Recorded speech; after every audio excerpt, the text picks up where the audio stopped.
Jamal stood in the boardroom of Transatlantic Airways, 13 astonished faces staring at him. Catherine Wells, the flight attendant who had humiliated him 3 weeks ago, turned pale as the CEO announced, "This is Jamal Brooks, our largest shareholder." The silence was deafening. That fateful flight had changed everything. Before we dive into how a 17-year-old black teenager became the boss of an entire airline, let me know in the comments where you're watching from. If you've ever felt judged before people knew your story, hit that like button right now. Subscribe and turn on notifications because what happens next will blow your mind. Trust me, you won't want to miss a single moment of this incredible journey. The morning air at JFK International Airport felt crisp as Jamal Brooks walked through the sliding glass doors, his black hoodie pulled up against the early Monday chill.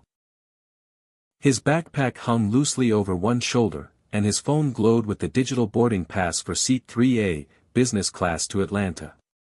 He was just a regular 17-year-old heading to visit his grandmother, but what happened next would expose the ugly truth about flying while black in America. At the check-in counter, Jamal approached with a polite smile. The agent behind the desk, Roger Finch, a white man in his early 40s with graying temples and a perfectly pressed uniform, glanced up from his computer screen. His eyes traveled from Jamal's face down to his casual clothes, then back up again. Something shifted in his expression, a tightening around his mouth that Jamal had learned to recognize over his 17 years of life. Roger took the phone Jamal offered, studying the boarding pass with unusual intensity. He tapped his keyboard slowly, deliberately, as if waiting for something suspicious to appear on his screen. Jamal felt the familiar knot forming in his stomach, that sensation he got whenever he walked into a store and felt eyes following him down every aisle. The seconds stretched into minutes. Roger picked up his desk phone without explanation, speaking in low tones while glancing repeatedly at Jamal. Other passengers in line behind him began to shift impatiently, their annoyance directed not at the slow agent but at the teenager causing the holdup. Jamal kept his hands visible, his posture non-threatening, all the small adjustments he had learned to make his entire life. A woman in a navy blue blazer appeared beside Roger, her name tag identifying her as Diana Chambers, supervisor. She had sharp features and scrutinizing eyes that swept over Jamal like a scanner. Without greeting him, she took his phone and examined the boarding pass, then requested his identification. Jamal handed over his driver's license, his movements careful and measured. Diana studied the ID with exaggerated thoroughness, holding it up to the light, running her finger over the surface as if checking for forgeries. She asked him to confirm his date of birth, his address, his middle name. Then came the questions that made his jaw clench. Where did you purchase this ticket? Who paid for it? Why is a kid like you flying business class? Do your parents know where you are? Jamal explained patiently that his grandmother had purchased the ticket as a gift, that he was visiting her in Atlanta for 2 weeks, that yes, his parents absolutely knew. His voice remained steady despite the heat rising in his chest. He could feel the stares of other passengers now, people forming judgments, creating narratives about the suspicious black teenager holding up the line. Diana made another phone call, this time requesting airport security. 2 officers arrived within minutes, their presence drawing even more attention. They asked Jamal to step aside, questioned him about the contents of his backpack, wanted to know if he was traveling alone. The implication hung heavy in the air, unspoken but unmistakable. Young. Black. Business class. Something must be wrong. 45 minutes passed before Diana finally, reluctantly, cleared him to board. No apology was offered for the delay, for the public humiliation, for the assumption of guilt. She handed back his phone and ID with a tight smile that never reached her eyes, her words clipped and formal. Jamal gathered his belongings, his hands trembling slightly with suppressed anger, and headed toward security. As he walked away, he heard a white woman clutch her designer purse closer when he passed, saw a man pull his young daughter to the other side of the walkway. Each small action was a paper cut, individually bearable but collectively bleeding him dry. He made it through security screening without incident, though the TSA agent seemed to take extra time examining his belongings, unzipping every pocket of his backpack, running the explosive detection swab over his laptop twice. By the time Jamal reached his gate, boarding had already begun. He joined the business class line, his boarding pass clearly visible on his phone screen. The gate agent, a younger woman with kind eyes, scanned his pass without issue and wished him a pleasant flight. It was such a normal interaction that it almost made him cry. This was how it should be. Simple. Respectful. Human. He walked down the jet bridge, his sneakers quiet on the carpeted floor, and stepped onto the aircraft. The business class cabin smelled of leather and expensive cologne. His seat, 3A, was a window seat in the second row, spacious and inviting. He stowed his backpack in the overhead compartment and settled into the plush leather seat, trying to let the morning's indignity roll off his shoulders. His grandmother always told him not to let other people's ignorance steal his peace. But as the plane filled with passengers, Jamal couldn't shake the feeling that his ordeal was far from over. Catherine Wells had been a flight attendant for 20 years, her perfectly coiffed blonde hair and crisp uniform a testament to her dedication to appearance and protocol. She walked through the business class cabin with practiced efficiency, greeting passengers with her professional smile. Then she saw him. A black teenager in a hoodie and jeans, sitting in seat 3A like he belonged there. Her smile faltered.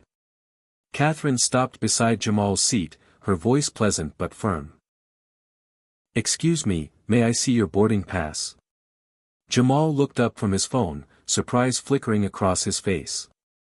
He had already been checked at the gate, but he pulled up his digital boarding pass again without argument. Catherine studied it with narrowed eyes, then called over another flight attendant, Ashley Martinez, a younger woman with dark hair pulled back in a tight bun. They huddled together, whispering while repeatedly glancing at Jamal. He felt his face grow hot, aware of other passengers watching the scene unfold. Catherine turned back to him, her tone now carrying an edge of accusation masked as concern. "I think there might be some confusion. Economy class is located toward the rear of the aircraft. Perhaps you sat in the wrong seat." Jamal's jaw tightened. "This is my seat. 3A, business class. As you can see on my boarding pass." His words were measured, controlled, but his hands gripped the armrests. Catherine pursed her lips, clearly unsatisfied with his response. She beckoned to the purser, Gregory Hayes, a tall man in his 50s with silver hair and an air of authority. Gregory approached with his tablet, already pulling up the seating chart. After a moment of tapping and scrolling, Gregory confirmed what Jamal had been saying all along. "The young man is in the correct seat, Catherine. Seat 3A, business class, booked and paid for." Catherine's face flushed slightly, but instead of apologizing, she simply nodded curtly and said she would be monitoring the situation. The threat was subtle but unmistakable. Jamal was being put on notice that he was under surveillance, guilty of something she had yet to define. As the flight attendants moved away, the passenger in seat 3B leaned toward Jamal. David Chen, a Chinese-American businessman in his early 40s wearing an expensive suit, spoke quietly. "That was completely inappropriate. I'm sorry you had to deal with that." Jamal managed a weak smile, appreciating the solidarity but exhausted by the constant need to prove his right to exist in spaces like this. The flight took off smoothly, climbing through clouds into brilliant sunshine. Service began, and Catherine moved through the cabin with her drink cart. She served every passenger in business class with careful attention, offering choices, making recommendations, pouring wine with a flourish. When she reached Jamal's row, she served David first, then turned to Jamal as if just noticing him. "What would you like to drink?" Her tone was flat, perfunctory. Jamal requested orange juice, the fresh squeezed kind he had seen her pour for other passengers. Catherine's expression hardened slightly. "We're out of orange juice. Would you like water instead?" She was already reaching for a bottle of still water before he could respond. Jamal opened his mouth to question this, given that the cart was clearly stocked with multiple bottles of orange juice visible from where he sat. David Chin spoke up before Jamal could. "Excuse me, but I just received orange juice, and I can see several bottles right there on your cart." Catherine's polite mask slipped for just a moment, revealing irritation beneath. She recovered quickly, her smile brittle. "Oh, my mistake. We have one glass left." She poured a small amount of orange juice into a plastic cup, far less than she had given other passengers in actual glassware, and set it down on Jamal's tray table with barely concealed resentment. Throughout the flight, the pattern continued. When lunch service began, Jamal was served last in the business class cabin. His meal was presented without the description of ingredients that Catherine provided to other passengers, without the offer of freshly ground pepper or the warm bread roll that everyone else received. Each small slight built upon the previous one, death by 1,000 cuts.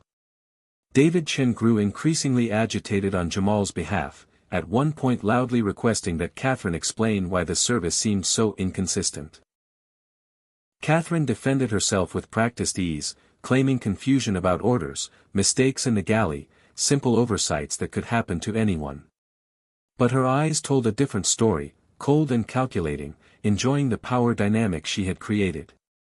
Jamal tried to focus on the book he had brought, a thick textbook on advanced calculus that he needed for his senior year, but the words blurred on the page. His grandmother's voice echoed in his mind, reminding him to stay calm, to document everything, to never give them ammunition to use against him. So he made mental notes of every interaction, every slight, every time Catherine's professionalism evaporated when dealing with him. The worst part was not the poor service itself but the performance of it all. Catherine wanted him to know he was being treated differently. She wanted him to feel unwelcome, to understand that his presence in business class was an aberration she would not celebrate or accommodate. And as the flight continued, Jamal realized this was not just about one bigoted flight attendant. This was about a system that allowed such behavior to persist, that protected people like Catherine while making people like him prove their humanity over and over again. Midway through the flight, Jamal needed to use the restroom. He unbuckled his seatbelt and stood, stretching slightly after sitting for nearly 2 hours. As he stepped into the aisle, Catherine appeared as if she had been waiting for this moment. She positioned herself near the lavatory, her posture suggesting surveillance rather than service. Other passengers moved freely to and from the restrooms without garnering such attention, but Jamal had become her personal project. When he emerged from the lavatory 3 minutes later, Catherine was standing in almost the exact same spot, her arms crossed. She stepped forward, blocking his path back to his seat. "Excuse me, do you have anything in your possession that might concern us?" Her voice carried through the cabin, drawing attention from nearby passengers. Jamal froze, his heart rate accelerating. "Concern you? Like what?" Catherine's eyes flicked to his hoodie pockets, to his hands, back to his face. "Any prohibited items? Anything that shouldn't be on this aircraft?" The accusation was clear even without specific details. Jamal felt anger rising like bile in his throat, but he kept his voice level. "I have nothing prohibited. I'd like to return to my seat now." He tried to step around her, but Catherine moved to block him again. "I need you to show me what's in your backpack. Right now." Her words rang out like a command, and suddenly the entire business class cabin was watching. Jamal's mind raced. He knew his rights, knew he could refuse, but he also knew how quickly situations like this could spiral out of control. A black teenager refusing to comply with a flight attendant's request, even an unreasonable one, could end with him in handcuffs or worse. "That's my personal property. You have no right to search it without cause." Jamal's voice shook slightly despite his efforts to control it. Catherine's expression hardened into something ugly. "Fine. Then I'll call the captain and we can discuss your refusal to cooperate with crew instructions. Perhaps we should divert to the nearest airport and let authorities handle this." David Chin appeared at Jamal's side, his face flushed with anger. This is harassment. He hasn't done anything wrong. You're targeting him because of his race, and it's disgusting. Catherine ignored David completely, keeping her focus on Jamal. She reached up and pressed the call button for the flight deck, speaking into her handset with exaggerated concern about an uncooperative passenger in business class. Gregory Hayes, the purser, arrived within moments, his expression weary as if he had dealt with Catherine's dramatics before. What seems to be the problem? Catherine launched into an explanation about suspicious behavior, refusal to comply, concerns about flight safety. Her words were carefully chosen, each one technically defensible while collectively painting Jamal as a threat. Other passengers began to react. A woman in seat 5C clutched her husband's arm, whispering urgently. A man across the aisle moved his laptop bag closer to his seat, as if protecting it from potential theft. The atmosphere in the cabin shifted from uncomfortable to hostile, and Jamal stood at the center of it all, a black teenage boy being transformed into a monster by fear and prejudice. Gregory turned to Jamal, his voice attempting diplomacy. Sir, to ensure everyone's comfort and safety, would you mind showing us the contents of your backpack? It's just a precaution. Jamal wanted to scream, to rage against the injustice of being presumed dangerous, of having his privacy violated in front of strangers because of the color of his skin. But he also wanted to see his grandmother, wanted this nightmare to end, wanted to survive this flight intact. Fine. Get my bag. His voice was hollow, defeated. Gregory retrieved the backpack from the overhead compartment and handed it to Jamal, who unzipped it slowly, methodically, in the middle of the aisle while a dozen passengers watched like it was entertainment. He pulled out each item one by one. A laptop, silver and slightly scuffed.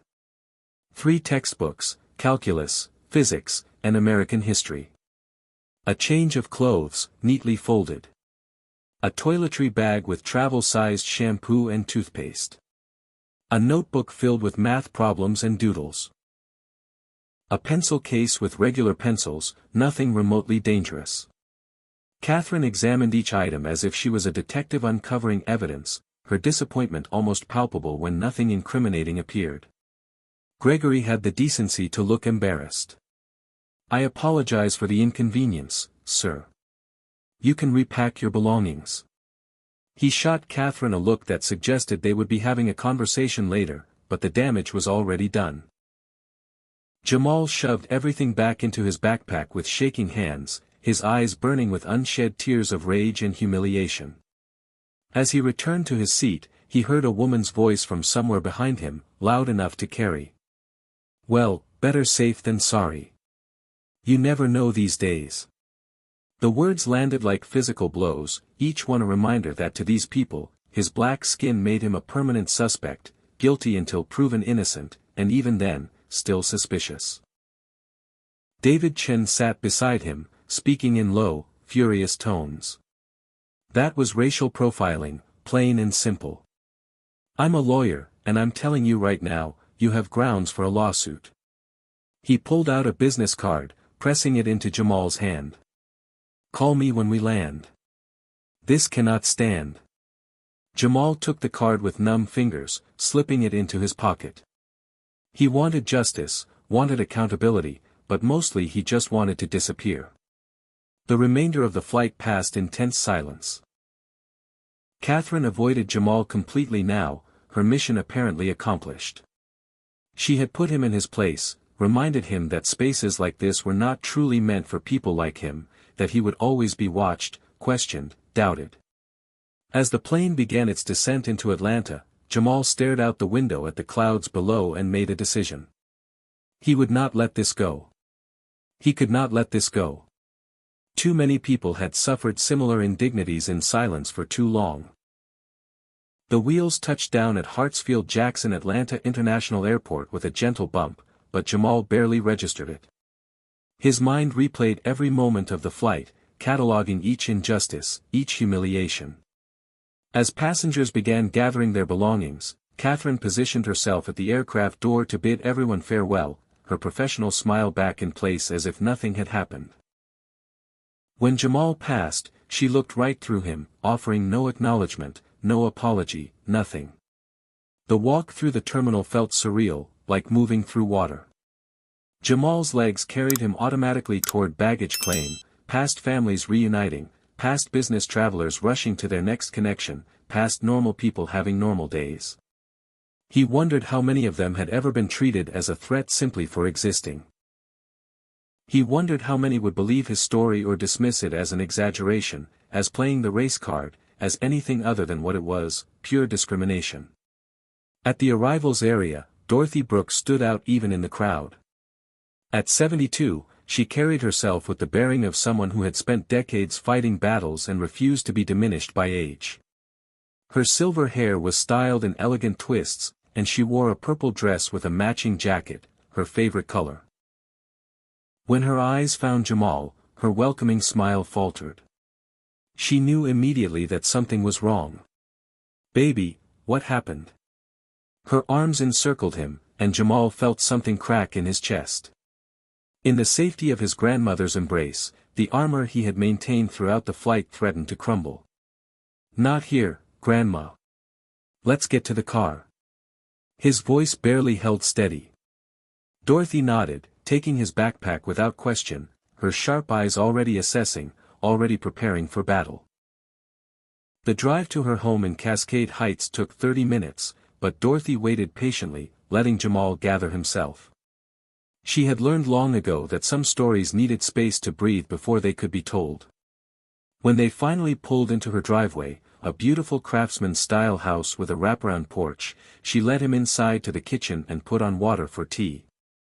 Only then did she sit down across from him and say gently, "Tell me everything." The story poured out of Jamal in a torrent. The checkpoint harassment, Catherine's targeted mistreatment, the forced search of his backpack in front of everyone, the whispered comments from other passengers. Dorothy listened without interrupting, her hands wrapped around her teacup, her expression growing sterner with each detail. When Jamal finished, he felt emptied out, exhausted. That's when she told him about her own past. "Your grandfather, Theodore Brooks, was one of the Tuskegee Airmen during World War II." Dorothy's voice carried the weight of history. "He flew combat missions over Europe, protecting bombers, earning medals for bravery. And when he came home, not a single major airline would hire him because of the color of his skin. They told him black men weren't capable of being commercial pilots, that passengers would never trust their lives to someone like him." Jamal had heard parts of this story before, but never with the raw pain his grandmother now revealed. Your grandfather refused to accept their verdict.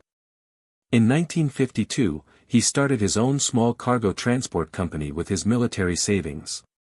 It was hard, baby. So hard. People sabotaged his planes, banks refused him loans, customers canceled contracts when they realized the owner was black. But he persisted. Dorothy stood and walked to the window, looking out at the garden Theodore had planted 40 years ago, still blooming. He built something real, something lasting. He taught me that the best response to injustice isn't just anger, though anger has its place. It's strategy. It's using every tool at your disposal to force change. She turned back to Jamal, her eyes fierce. What happened to you on that plane happens every single day to black travelers across this country. Most suffer in silence. But you, my dear boy, you have something they don't have. What's that, Grandma? Jamal asked, confused. Dorothy smiled, and it was not entirely kind. Power. But we'll talk about that soon. First, you need to document everything. Write down every detail while it's fresh. We're going to file a formal complaint with Transatlantic Airways, and we're going to do it properly. She pulled out a legal pad and pen, sitting back down beside him. Start from the beginning and tell me again, but this time I'm taking notes. They worked for 3 hours, Jamal narrating while Dorothy's pen scratched across page after page. She asked clarifying questions, requested exact quotes when he could remember them, made him describe not just what happened but how it made him feel. This matters, she insisted when Jamal wondered if emotional details were relevant. Your humanity matters. Your dignity matters. Don't let anyone convince you otherwise. By the time they finished, they had a comprehensive account of the incident. Dorothy helped Jamal type it into a formal letter, addressed to the customer service department of Transatlantic Airways. They included dates, flight numbers, names of every employee involved, and a clear demand for investigation and accountability. Jamal signed it, and Dorothy took it to the post office that same afternoon, sending it via certified mail with return receipt requested. She also scanned and emailed a copy to the airline's general customer service address. Now we wait, Dorothy said when she returned. And while we wait, you're going to learn everything you need to know about fighting these battles the right way. Over the next week, she gave Jamal a crash course in civil rights law, showed him documentaries about the Freedom Riders and lunch counter sit-ins, explained the difference between individual prejudice and systemic racism.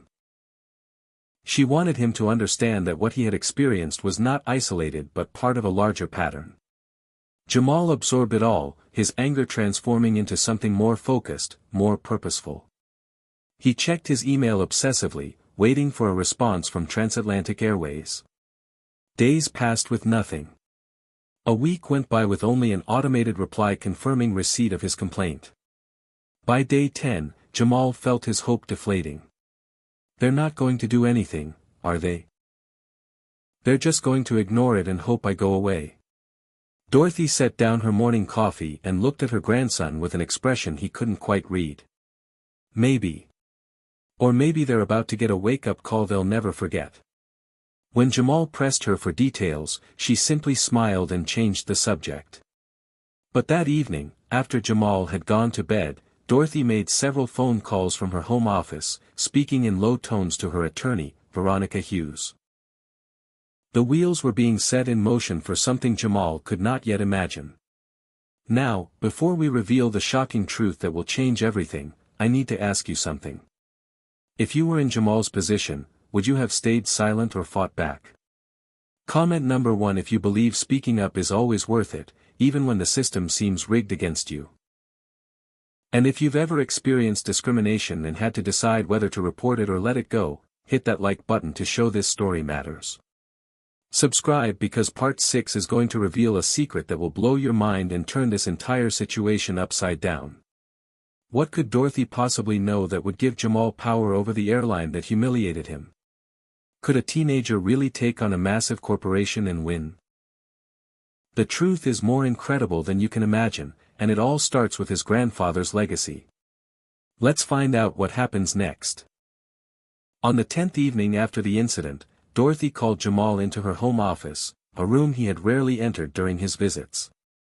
Dark wood shelves lined the walls, filled with law books, framed photographs, and memorabilia from Theodore Brooks' aviation career. A large oak desk dominated the space, and behind it stood a safe that Jamal had never seen opened. Tonight, Dorothy turned the combination lock with practiced movements, and the heavy door swung wide. Sit down, baby. It's time you learned the truth about your inheritance. Her tone was serious but not unkind. Jamal settled into the leather chair across from her desk, his curiosity mixed with apprehension. Dorothy withdrew a thick manila folder from the safe, its edges worn from years of handling. She placed it on the desk between them and opened it to reveal documents, stock certificates, and letters dating back decades. What you experienced on that airplane was horrific, but it was not unique. Dorothy's fingers traced the edge of a yellowed photograph showing Theodore Brooks standing beside a vintage cargo plane. Your grandfather faced similar treatment his entire life. After the war, he was systematically excluded from the aviation industry he loved. Every door slammed in his face. Every opportunity denied. So he built his own doors. She pulled out business records from the 1950s, showing the slow growth of Brooks Aviation Transport. Theodore had started with 2 small planes and contracts to deliver packages throughout the Southeast. The work was grueling and barely profitable, but he persisted. By the 1960s, he had expanded to cargo flights across the eastern seaboard. By the 70s, his company was transporting goods nationwide. And then something interesting happened. In 1985, a major airline called Transatlantic Airways was on the verge of bankruptcy. Dorothy spread out newspaper clippings detailing the company's financial struggles. Poor management, rising fuel costs, and increased competition had pushed them to the edge. They needed an investor willing to take a risk, someone who believed in the future of commercial aviation despite the current crisis. Your grandfather saw an opportunity. Theodore Brooks had spent 4 decades building his cargo business into something substantial. He had money to invest, and he had a vision. He approached Transatlantic with an offer they could not refuse. Over the next several years, he purchased stock in the struggling airline, eventually accumulating a significant position. Other investors thought he was foolish, throwing money into a dying company. But Theodore understood something they did not. Aviation was not dying. It was transforming. His investment paid off spectacularly. Dorothy showed Jamal financial statements tracking the growth of Transatlantic Airways from near bankruptcy in the mid-80s to profitability by the early 90s to major success by the 2000s. And through it all, Theodore kept quietly buying more stock whenever it became available. He never sought publicity, never demanded a seat on the board, never made his presence known in any public way. Why not? Jamal asked, confused. Why hide if he owned so much of the company? Dorothy smiled sadly. Because your grandfather understood that a black man with that much power in the airline industry would face resistance, sabotage, constant battles. He wanted his investment to succeed, not become a target. So he placed his holdings in a family trust, managed through lawyers who kept his identity confidential. Only a handful of people ever knew who the true owner was. She pulled out the most important document, a trust agreement establishing the Brooks family trust with Theodore as the original trustee and Dorothy as his successor. The trust's primary asset was stock in Transatlantic Airways. Jamal stared at the numbers, unable to fully process what he was seeing. Grandma, this says the trust owns 12% of the company. Dorothy nodded. 12.3%, to be exact. Making it the single largest shareholder in Transatlantic Airways. The room seemed to tilt. Jamal gripped the edge of the desk. Wait. We own 12% of Transatlantic? The airline that just humiliated me? Dorothy's smile grew wider. Exactly. And according to the terms your grandfather set up, when you turn 18 in 2 months, you will become the primary beneficiary and manager of this trust. You will control that 12%. You will have voting rights. You will have the power to demand seats on the board, to influence company policy, to shape the future of an airline that employs over 40,000 people. Jamal could not breathe. This had to be a dream or a joke or some kind of mistake. But the documents were real, the numbers were real, and his grandmother's expression was deadly serious. The current leadership of Transatlantic has no idea who their largest shareholder actually is. They think it's some mysterious investment fund. They have no clue that the trust is controlled by the family of a black man they would have never hired as a pilot 70 years ago. The irony is almost too perfect. Why didn't you tell me before? Jamal's voice came out as barely a whisper. Because I wanted you to experience the world as it truly is first. Dorothy reached across the desk to take his hand. Your grandfather left you more than money, baby. He left you purpose. He wanted you to understand the struggles black people face, to experience discrimination firsthand, so that when you finally stepped into power, you would wield it with wisdom and compassion. You would never forget where you came from or who you represent. The enormity of it crashed over Jamal in waves. His grandfather, denied opportunities because of his race, had built an empire in the shadows. He had invested in the very industry that rejected him, had believed in it even when others doubted, and had positioned his family to eventually influence its direction. And now, because of a cruel flight attendant's racism, Jamal would have the perfect opportunity to use that influence for something meaningful. What do we do now? The question felt inadequate for the magnitude of the situation. Dorothy closed the folder and returned it to the safe with care. Now, my dear boy, we show them exactly who you are. We request an emergency meeting with the board of directors. We make them confront their largest shareholder face to face. And then we demand the changes that should have happened decades ago. She turned back to him, her eyes blazing with the fire of someone who had spent a lifetime fighting injustice. Are you ready to make your grandfather proud? Jamal thought about Theodore Brooks, who had fought for his country only to be rejected by it. Who had built something from nothing despite every obstacle. Who had played the long game, investing in the future he would never see but his grandchildren might inherit. He thought about Catherine Wells and Roger Finch and Diana Chambers and every other person who had looked at his black skin and seen a threat instead of a human being. And he thought about the thousands of other black travelers who faced similar treatment every single day with no recourse, no power, no voice. Yes, Grandma. I'm ready.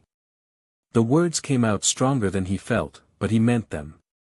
Dorothy smiled, and in that smile Jamal saw generations of resistance, of resilience, of refusing to accept the world as it was and fighting to make it what it should be. She picked up her phone and dialed a number she knew by heart. Veronica. It's time. We need to schedule that board meeting we discussed. Yes, the one with Transatlantic. My grandson is ready to introduce himself. Veronica Hughes arrived at Dorothy's house the following morning, carrying a briefcase that probably cost more than Jamal's entire wardrobe. She was a striking woman in her early 50s with natural hair styled in elegant locks, wearing a tailored navy suit that spoke of success and power. As a corporate attorney specializing in shareholder rights and securities law, she had been the Brooks family's legal counsel for over 15 years. She greeted Dorothy with a warm hug before turning to Jamal with an appraising look that made him straighten his spine. So you're Theodore's grandson. I've been waiting for this day. Her handshake was firm, her eyes sharp with intelligence. Your grandmother tells me you're ready to shake things up at Transatlantic. Good. That company has needed a reckoning for years. She settled onto the living room sofa, opened her briefcase, and pulled out documents that would form the foundation of their strategy.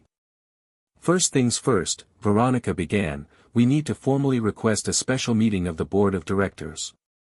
According to Transatlantic's corporate bylaws, any shareholder holding more than 10% of outstanding shares can call for such a meeting with 7 days' notice. She showed Jamal the relevant sections of the company's charter, pointing out the specific language that gave them this power. The board cannot refuse. They must convene. Over the next several hours, Veronica drafted a formal letter demanding the meeting. The language was precise and legally airtight, invoking specific sections of corporate law and shareholder agreements. The letter was deliberately vague about the agenda, stating only that matters of significant importance to shareholders and company policy would be discussed. They wanted the board curious, maybe a little nervous, but not prepared for what was coming. While Veronica handled the legal mechanics, Dorothy worked with Jamal on a different kind of preparation. If you're going to walk into that boardroom and demand change, you need to know exactly what you're talking about. She guided him to her office computer and opened a file containing years of research she had compiled on Transatlantic Airways. This was not the work of idle curiosity but of someone who had been waiting for the right moment to use it. Jamal dove into the documents with growing shock and anger. Transatlantic had been sued 3 separate times in the past 5 years for racial discrimination against passengers. Each lawsuit told a similar story to his own experience, black travelers being subjected to additional scrutiny, questioned about their tickets, treated as suspicious for no reason other than their skin color.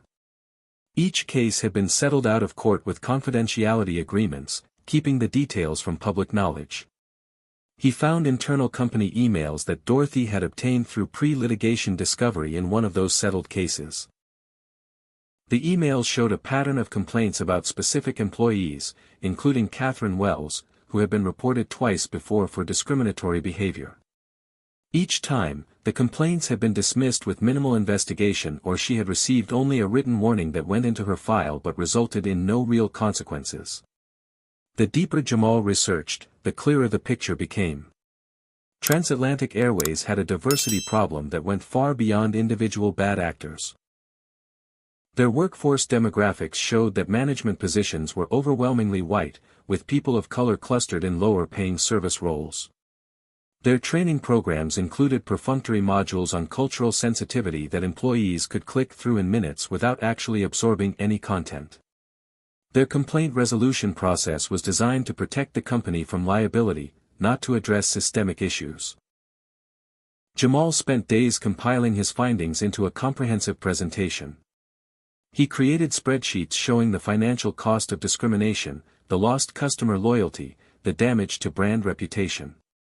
He researched best practices from other airlines that had implemented successful diversity and inclusion programs. He drafted specific policy recommendations, from mandatory bias training to independent oversight committees to transparent reporting of discrimination complaints. Dorothy and Veronica played devil's advocate, challenging every assertion, poking holes in his arguments, forcing him to strengthen his case. They conducted mock board meetings where they role-played hostile board members, skeptical executives, people who would dismiss his concerns or minimize the problems. Jamal learned to anticipate objections, to have data ready for every pushback, to remain calm and professional even when faced with resistance or condescension. Veronica coached him on the legal leverage he possessed. You are not just a victim seeking an apology. You are a major shareholder with the right to hold leadership accountable.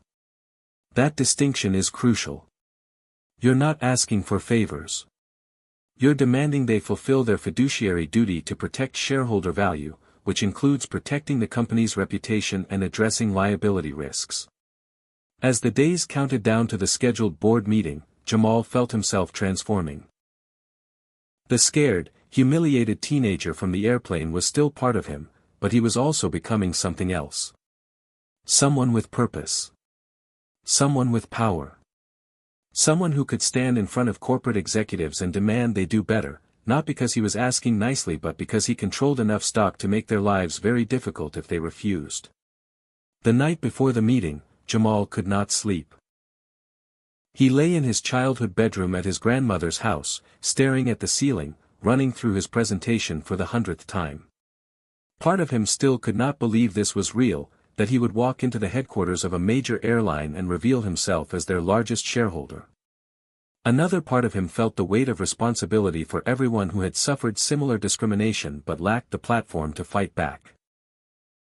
Dorothy knocked softly and entered without waiting for a response, carrying 2 mugs of hot chocolate, their traditional comfort drink since he was small. She sat on the edge of his bed like she had when he was a child afraid of monsters under the bed. Except now the monsters were real and wore business suits and made decisions that harmed people's lives in the name of profit margins. Your grandfather used to say that power without purpose is just privilege, but power with purpose can change the world. She handed him a mug, the warmth seeping into his hands. Tomorrow, you step into power. Make sure you never lose sight of your purpose. You're not doing this for revenge, though a little satisfaction is understandable. You're doing this because it's right. Because someone has to. Because you can. Jamal sipped the hot chocolate, letting its sweetness ground him. I'm scared, Grandma. What if they don't listen? What if nothing changes? Dorothy smiled, a fierce pride in her eyes. Then you use your shareholder rights to make their lives miserable until they do listen. You call more meetings. You propose board resolutions. You exercise every legal option at your disposal. And if all else fails, you go public with your story and watch their stock price drop. Trust me, baby, they'll listen. She stood to leave, then paused at the door. Theodore would be so proud of you. Not because of what you own, but because of what you're choosing to do with it. Sleep if you can. Tomorrow, we make history. And with that, She was gone, leaving Jamal alone with his thoughts and his hot chocolate and the profound realization that his life would never be the same after tomorrow. The Transatlantic Airways corporate headquarters occupied 3 floors of a gleaming skyscraper in Midtown Manhattan, all glass and steel and the cold efficiency of modern business. Jamal stepped out of the elevator on the 40th floor, flanked by his grandmother and Veronica Hughes. His heart hammered against his ribs, but his face remained calm, his posture straight. He wore a suit Dorothy had helped him select, navy blue and perfectly fitted, transforming him from teenager to someone who commanded respect. The receptionist looked up with a practiced smile that faltered slightly when she saw them. "We're here for the board meeting," Veronica announced crisply, presenting her identification and business card. "The Brooks Family Trust." The receptionist checked her computer, made a quick phone call, then directed them down a hallway to a conference room with panoramic views of Manhattan stretching out below. Through the glass walls, Jamal could see 13 people already seated around an enormous mahogany table. They were exactly what he expected, mostly older white men in expensive suits, a few women, 2 people who appeared to be Asian American, 1 black man at the far end. These were the people who controlled Transatlantic Airways, who made decisions affecting thousands of employees and millions of passengers. In moments, they would all learn that the most powerful person in the room was a 17-year-old black teenager they had never heard of. The door opened, and Richard Thornton rose from his position at the head of the table. The CEO of Transatlantic was 58, with silver hair swept back from a tanned face and the confidence of someone accustomed to being the most important person in any room. He extended his hand toward Veronica. "Welcome. We're eager to hear from the Brooks Family Trust. You've been a valued shareholder for many years." His welcoming expression shifted to confusion when Veronica stepped aside, gesturing to Jamal.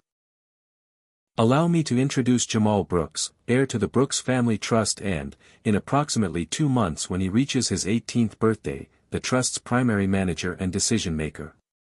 However, as his legal representative and with the authorization of current trustee Dorothy Brooks, I can assure you that the positions we present today reflect the unified stance of the entire Brooks family." The room fell silent. 13 pairs of eyes stared at Jamal with varying expressions of shock, confusion, and disbelief. Richard recovered first, though his smile was now tight and uncertain. "I see. There must be some mistake. The Brooks Family Trust holds a significant position in our company. Surely a young man his age cannot be authorized to represent such important interests." "There is no mistake." Dorothy stepped forward, her voice cutting through the room like a blade. "I am Dorothy Brooks, current trustee of the Brooks Family Trust, established by my late husband Theodore Brooks in 1952. We hold 12.3% of Transatlantic Airways, making us your largest single shareholder. My grandson is here today with my full authorization and support. I suggest you listen to what he has to say." Richard gestured stiffly toward empty chairs. "Please, sit."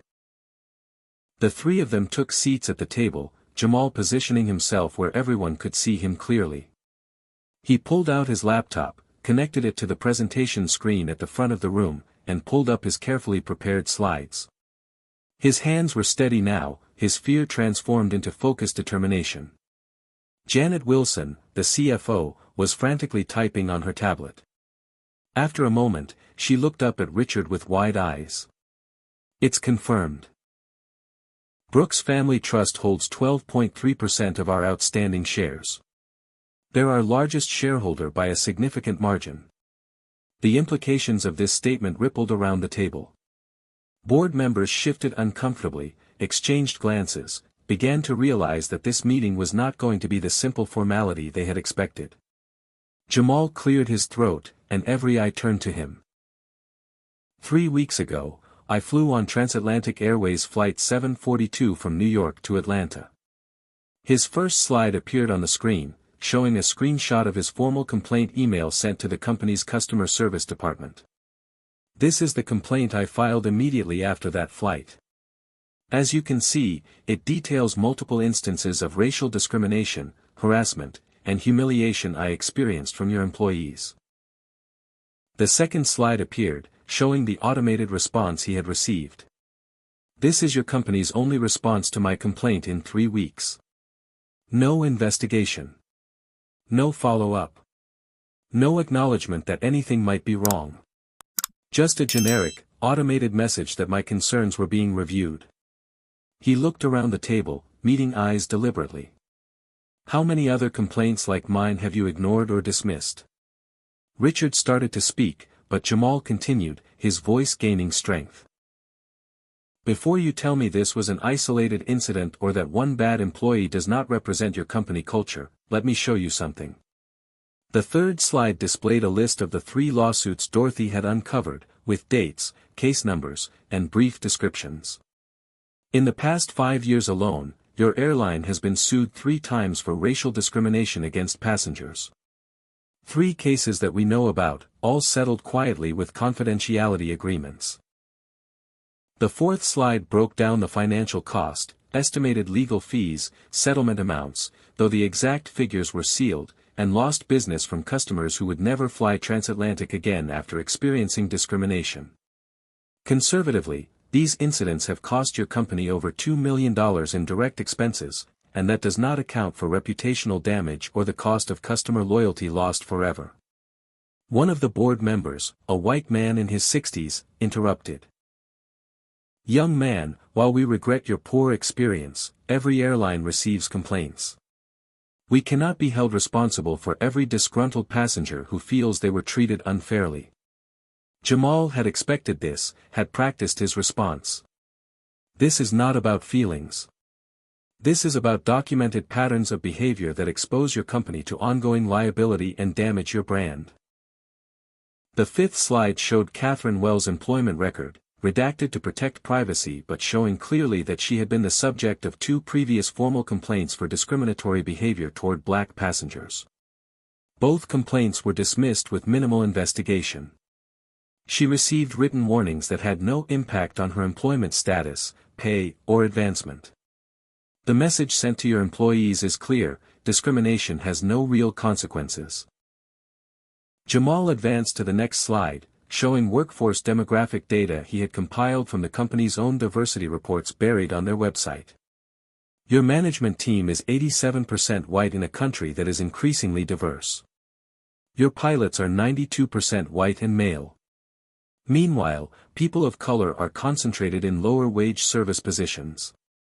This is not diversity. This is segregation with a corporate veneer.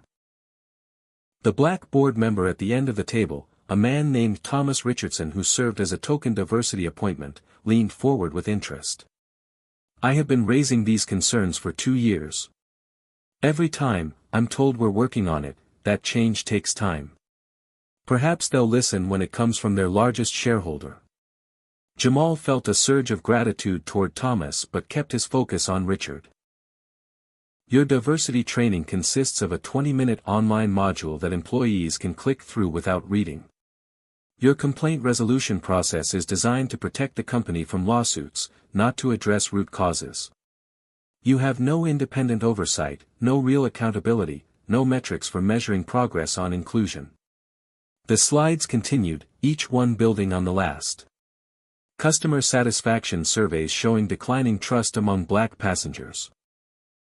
Social media sentiment analysis revealing growing criticism of transatlantic's treatment of passengers of color. Competitor analysis demonstrating that other airlines were doing better on diversity metrics and reaping the benefits in customer loyalty and employee satisfaction. Then Jamal got to the heart of his presentation. Here is what I propose. He detailed a comprehensive reform package, mandatory unconscious bias training for all customer-facing employees, administered by external experts with pre- and post-assessments to measure actual learning. Establishment of an independent oversight committee to review all discrimination complaints, with authority to recommend disciplinary actions. Quarterly reporting on diversity metrics, both workforce and customer experience related, to be included in shareholder communications. Creation of a scholarship fund for young people of color interested in aviation careers, funded initially by the company with ongoing contributions. Zero tolerance policy for employees found to have engaged in discriminatory behavior, with immediate termination for serious violations. The presentation had taken 22 minutes. When Jamal finished, he closed his laptop and looked directly at Richard Thornton. These are not suggestions. These are demands from your largest shareholder. Either you implement these reforms immediately, or I will take several actions. First, I will sell my entire position in your company and publicly state my reasons, which will devastate your stock price and reputation. Second, I will file formal complaints with the Department of Transportation and the FAA regarding your systemic discrimination. Third, I will personally fund and support lawsuits from other passengers who have experienced similar treatment. The room was absolutely silent. Richard's face had gone from ruddy to pale, his knuckles white where he gripped the edge of the table. Janet Wilson was running calculations on her tablet, probably estimating what a 12% sell-off would do to their share price. Other board members looked stunned, angry, or in Thomas Richardson's case, quietly triumphant. Finally, Richard spoke, his voice strained. These are significant demands with substantial cost implications. We would need time to evaluate, to form committees, to study the feasibility. Jamal shook his head. No more delays. No more committees that exist to postpone action. I want a decision today. Either you commit to implementing these reforms within the next 90 days, or I start executing my contingency plans tomorrow morning. Dorothy leaned back in her chair, a small smile playing at her lips. She had taught him well. Veronica remained impassive, ready to provide legal support if needed but clearly impressed with Jamal's performance. The teenager who had been humiliated on an airplane 3 weeks ago had walked into this boardroom and taken control like someone born to power. Richard looked around the table at his fellow board members, seeing the calculation in their eyes. They were businesspeople at heart, capable of reading which way the wind was blowing. A revolt from their largest shareholder would be disastrous, especially one backed by clear evidence of problems they could no longer ignore. Can we have a moment to confer privately?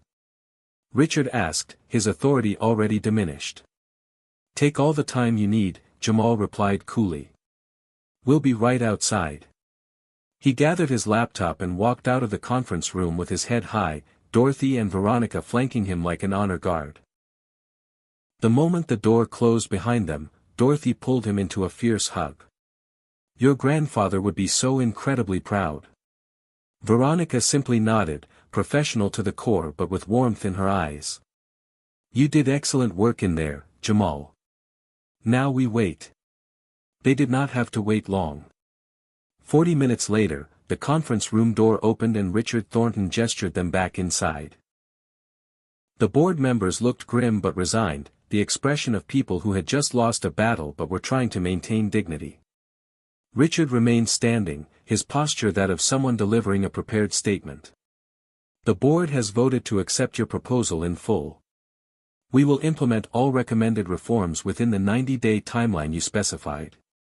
Additionally, we are taking immediate action regarding the employees involved in your incident. Catherine Wells has been terminated effective immediately for gross violation of our customer service standards. Roger Finch and Diana Chambers have been suspended without pay for 3 months and will be required to complete extensive retraining before being considered for reinstatement. Gregory Hayes will receive a formal reprimand and reassignment. He paused, seemingly struggling with what came next. We will also be issuing a public apology to you specifically and a broader statement acknowledging that we have fallen short of our ideals regarding equal treatment of all passengers. We are establishing a fund of $150,000 as compensation for the harm you experienced. Jamal held up a hand. I don't want your money for myself. Put it into the scholarship fund for young people of color pursuing aviation careers. Every dollar. Richard blinked, clearly not having expected that response, then nodded. As you wish. He extended his hand across the table. Welcome, Mr. Brooks, to active participation in transatlantic airways governance.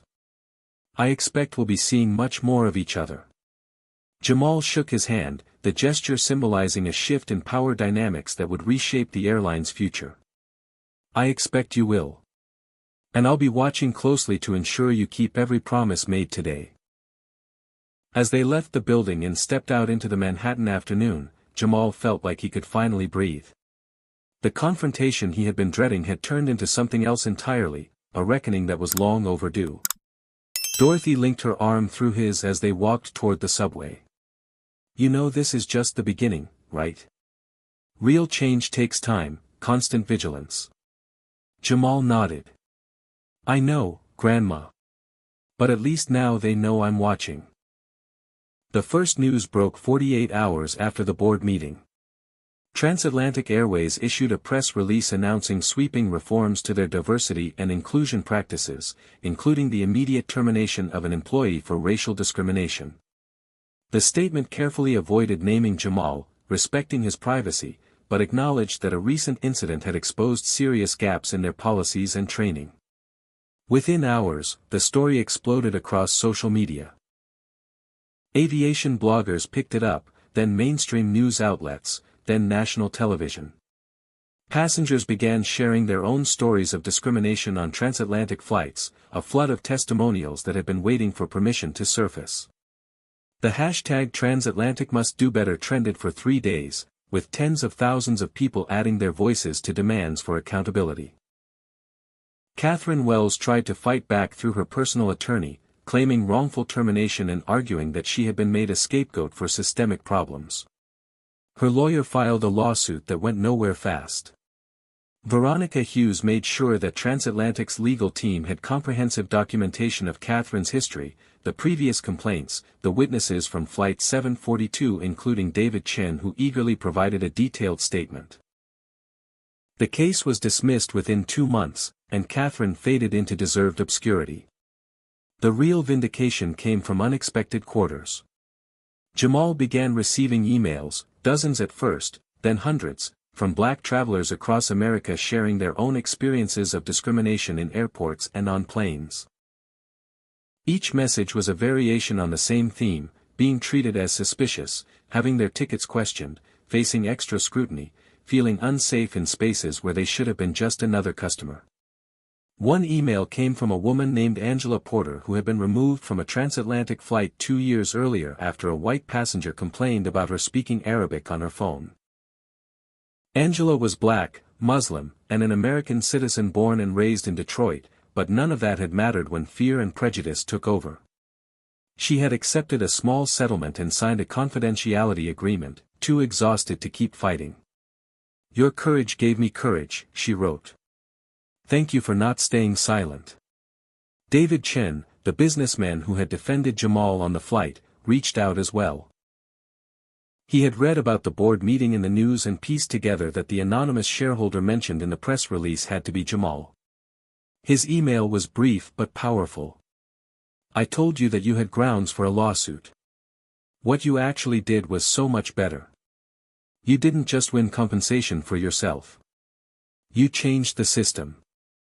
That's extraordinary. The scholarship fund that Jamal had established with his compensation money attracted matching contributions from other sources. David Chin donated $50,000. Several celebrities who had experienced their own discrimination incidents contributed.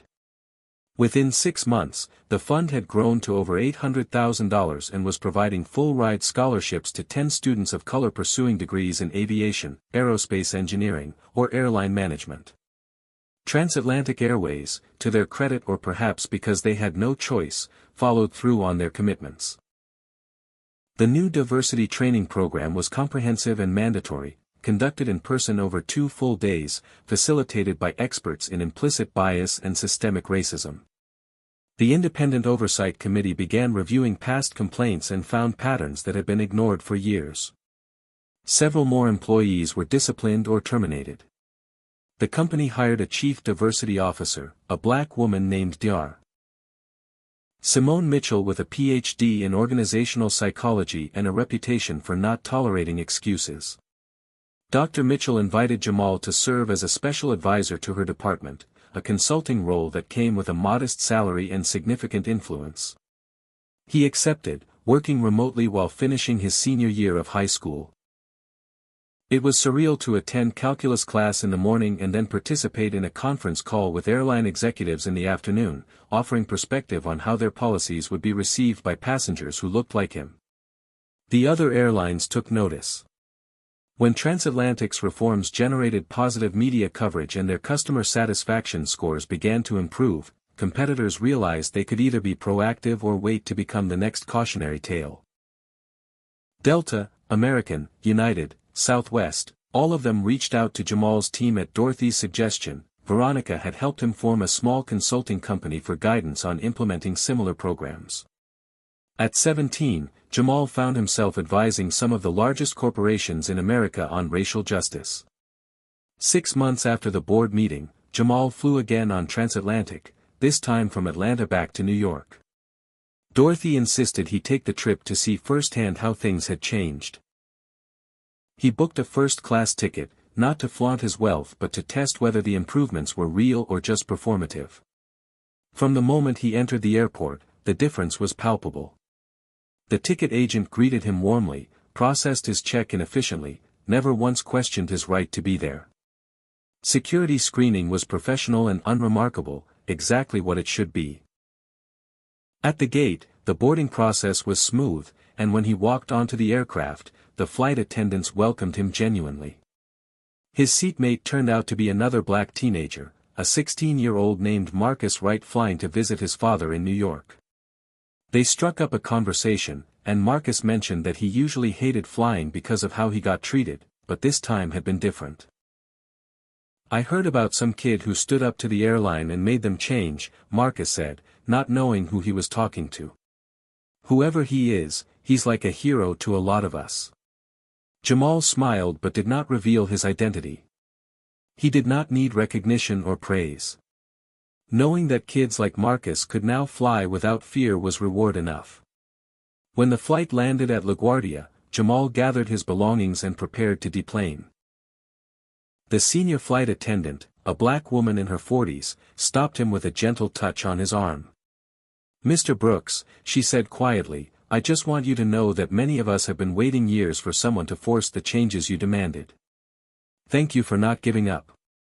The words hit him harder than he expected, bringing unexpected tears to his eyes. He nodded, not trusting his voice, and made his way off the plane. In the jet bridge, he pulled out his phone and texted Dorothy. "You were right, Grandma.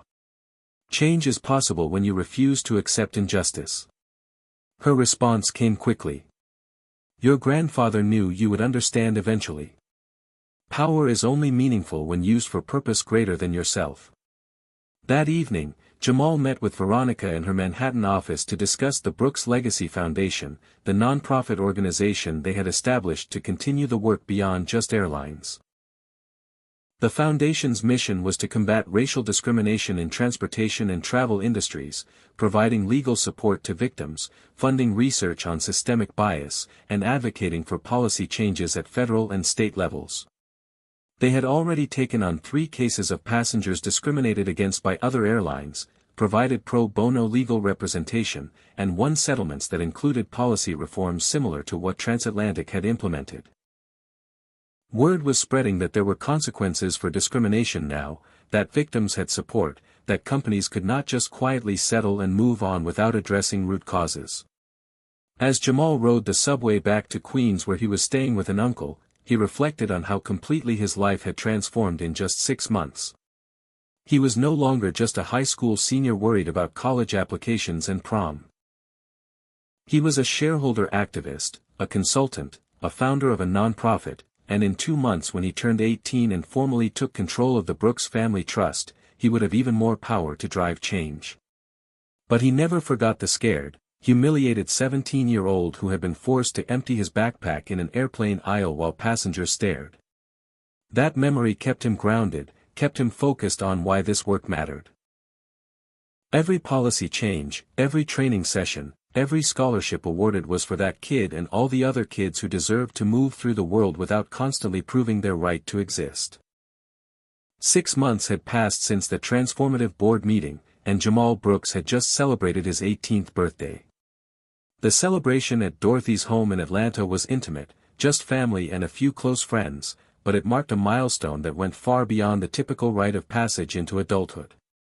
At midnight, the Brooks Family Trust officially transferred primary management authority to Jamal, making him one of the youngest major shareholders in the airline industry. The first official act he took with his new authority was to exercise his right to claim a seat on Transatlantic Airways' board of directors. Richard Thornton did not look happy about it, but he had no legal grounds to object. At the next quarterly board meeting, Jamal walked into that same conference room, but this time he sat at the table as an equal, the youngest board member in the company's 70-year history. The changes he had demanded were showing measurable results. Customer complaint rates regarding discrimination had dropped by 75%. Employee satisfaction scores among people of color had increased significantly. Most importantly, the culture was shifting. Passengers were noticing the difference, posting positive reviews about feeling welcomed and respected regardless of their race. The company's stock price had actually increased 12% over 6 months, proving that doing the right thing could also be good business. Jamal used his first board meeting to propose the next phase of reforms, expanded recruitment efforts at historically black colleges and universities for management positions, partnerships with community organizations to create pathways into aviation careers, and regular third-party audits of company practices to ensure ongoing accountability. This time, his proposals passed with minimal resistance. The board had learned that fighting him was futile and costly. On a crisp October morning, Jamal prepared to fly from Atlanta to Seattle for a speaking engagement at the University of Washington. Students there had invited him to discuss shareholder activism and racial justice, and he had accepted enthusiastically. As he went through security at Hartsfield-Jackson, a young black woman wearing a TSA uniform stopped him. "Are you Jamal Brooks?" When he nodded, she smiled. "I just wanted to say thank you. My daughter wants to be a pilot, and because of your scholarship fund, she actually has a shot at making that dream real." Jamal boarded his flight, first class on Transatlantic, and settled into his seat. Before the plane took off, he pulled out a photograph he now carried everywhere, a faded image of Theodore Brooks standing beside his P-51 Mustang during World War II. His grandfather wore his Tuskegee Airman flight suit, pride evident in his posture despite knowing he would return home to a country that did not fully recognize his humanity or service. "Grandpa, I hope I'm honoring your legacy the way you intended," Jamal whispered to the photograph. "You built something incredible, not just a fortune but a foundation for change. I promise to use it wisely." He tucked the photo back into his wallet as the flight attendants began their safety demonstration. The flight to Seattle was uneventful, which was exactly how it should be. Jamal worked on his laptop, reviewing the presentation he would give to the students, dozing intermittently, enjoying a good meal served with genuine courtesy. This was how air travel was supposed to work for everyone, unremarkable in its normalcy, free from the anxiety and hypervigilance that too many black passengers still experienced on other airlines. When they landed, Jamal checked his email and found a message that made him pause.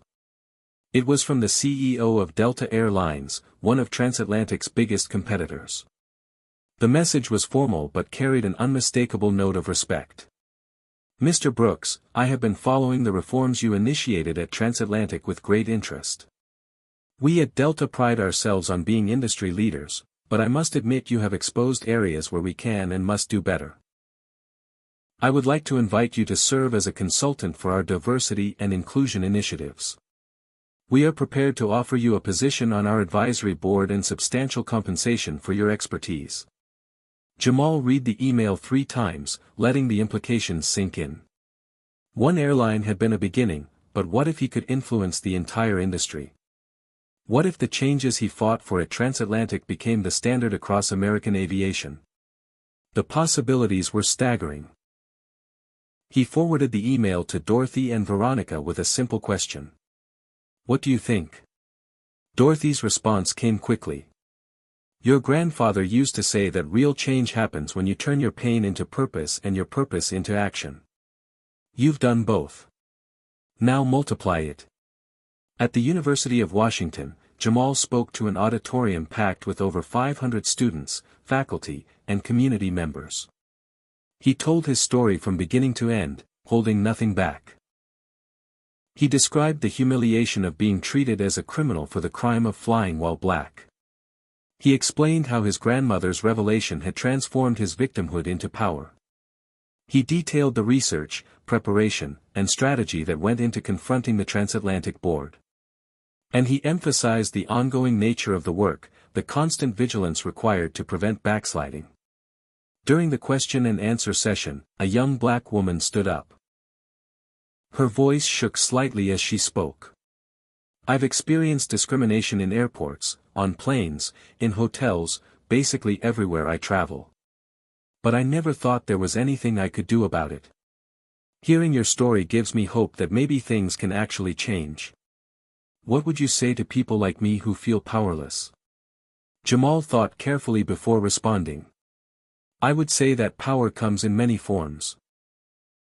I happen to inherit financial power through my grandfather's legacy, but that's not the only kind of power that matters. Your voice is power. Your willingness to document and report discrimination is power. Your refusal to accept injustice as normal is power. And when enough people exercise those different forms of power together, systems have no choice but to change. The applause that followed was thunderous and sustained.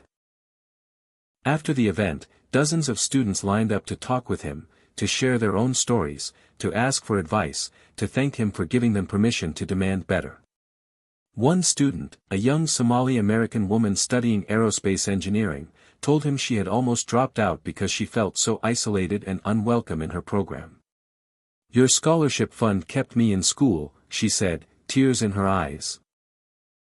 But even more than the money, knowing that someone who looks like me could challenge a whole industry and win, that changed everything for me. That night, lying in his hotel room overlooking Elliott Bay, Jamal composed an email to Delta accepting their invitation to serve as an advisor. But he included conditions.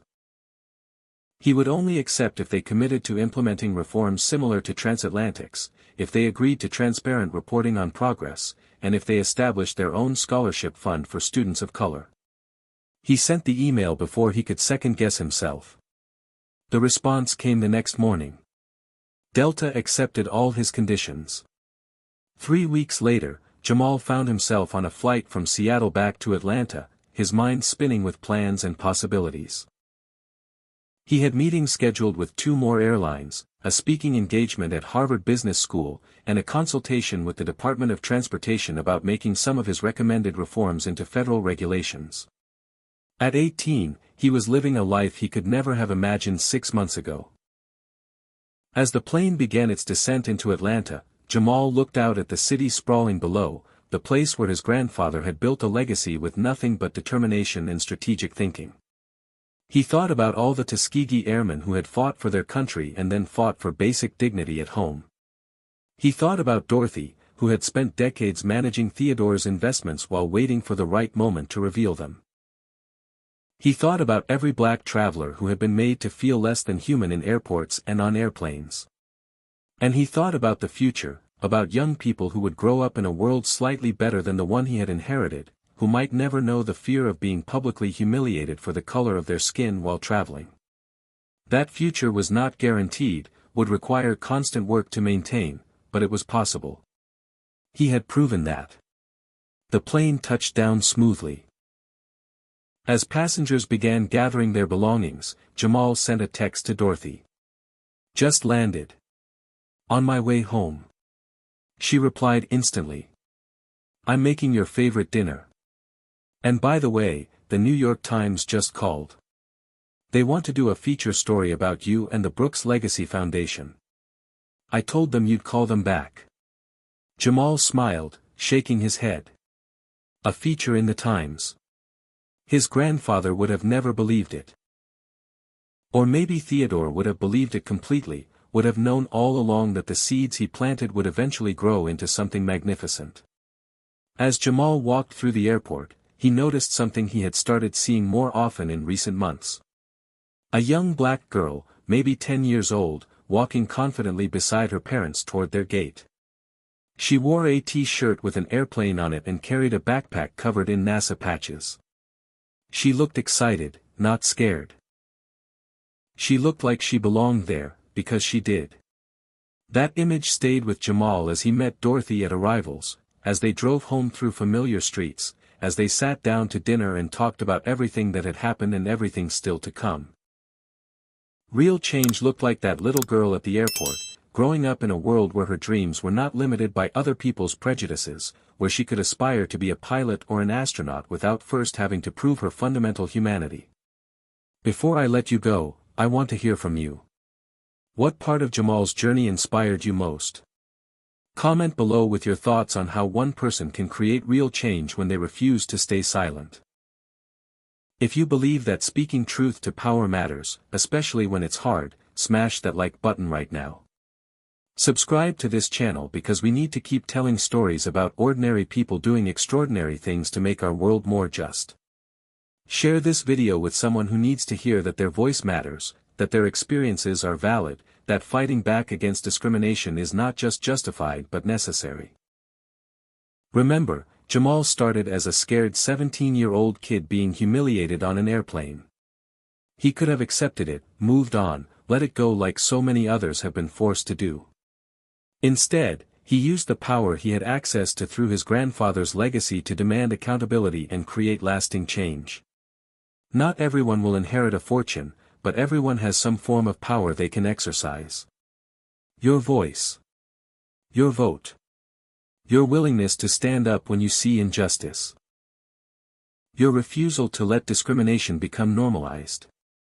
The Brooks Legacy Foundation continues its work today, helping travelers who face discrimination, funding scholarships for young people of color pursuing aviation careers, and pushing for industry-wide reforms. That little girl at the airport represents the future Jamal is fighting for, a future where everyone can travel with dignity and respect. Thank you for watching this story and for caring about justice. May you find the courage to use whatever power you have to make your corner of the world a little more fair.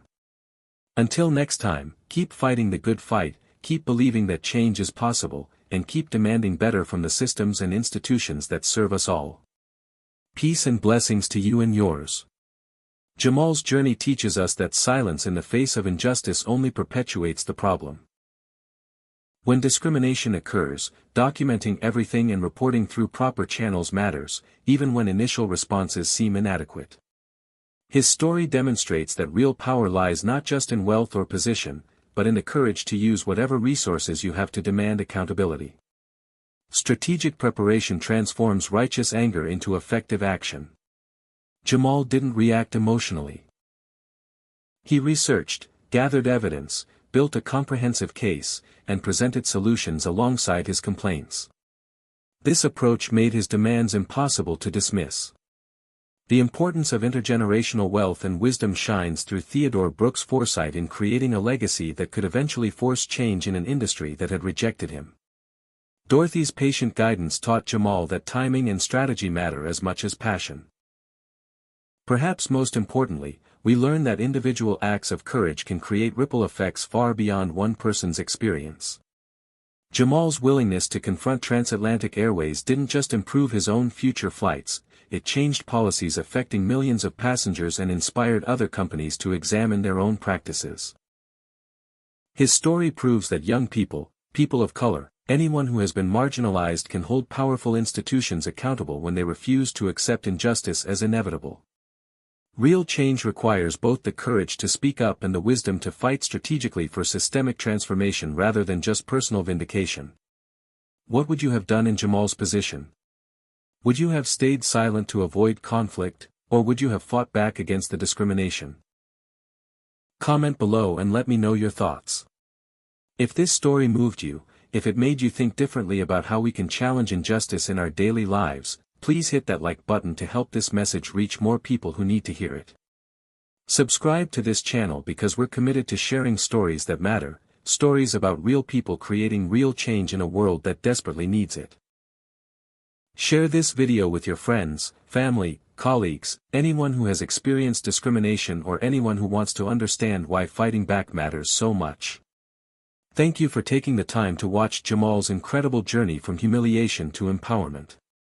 Thank you for caring about justice and equality.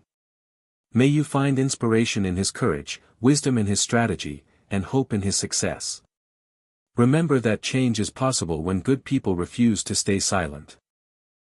Until next time, keep standing up for what's right, keep believing in your power to make a difference, and keep pushing for a world where everyone is treated with dignity and respect.